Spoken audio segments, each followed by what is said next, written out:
Once we have the products and we have the things that we actually have to charge, we have to have the mechanism that is actually going to take the money from the account, actually capture that. That's under payment processing and currency. Okay. Now, within Keap natively, these are your native abilities to charge people and have that directly deposited into your bank account. You have WePay, Stripe, PayPal, eWay, Authorize.net.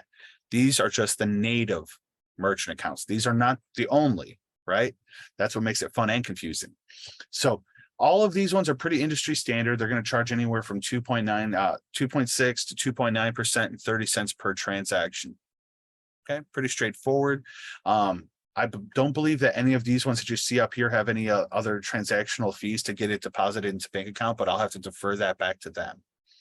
If you were to connect any of these native merchant accounts with Keap, you could fully leverage all of what Keap has to offer for charging, for upselling, for quotes, for reoccurring charges, for all of that reporting, right?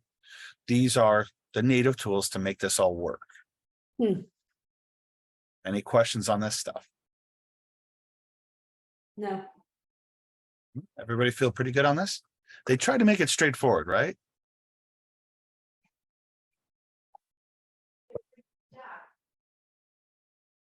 Okay.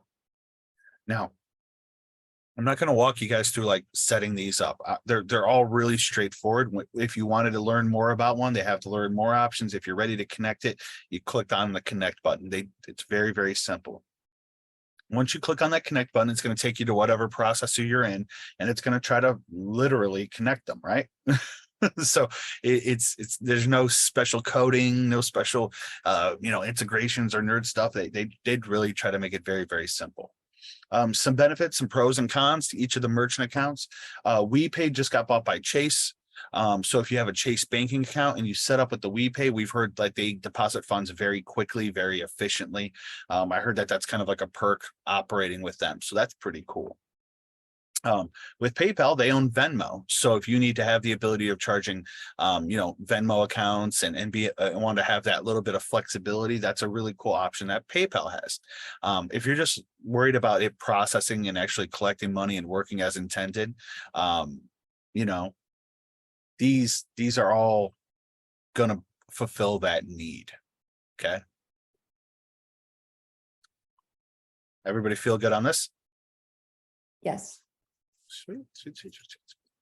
All right. So let's start talking about where do these components work, right? Where do the actual products live? Where am I seeing these merchant accounts work? How can I actually make this valuable for me, right? So on the left-hand side of the screen, you're going to have your sales area. And yes, that takes us to our pipelines. But underneath the pipelines, this is kind of where we've been spending a lot of this developmental time. Quotes, invoices, reoccurring payments, checkout forms. These are all the ways that we can collect payments inside of Keap Pro. Now, a quote allows us to create a kind of like a invoice light, if you will, right? It gives us the ability to put some products in a quote form and have this get mailed out to a contact record for their acceptance, right? They can look through that. They can say, oh, actually, you know what? I don't need that book shipping pine. They can accept that. They can reject that. You can have that kind of conversation with them,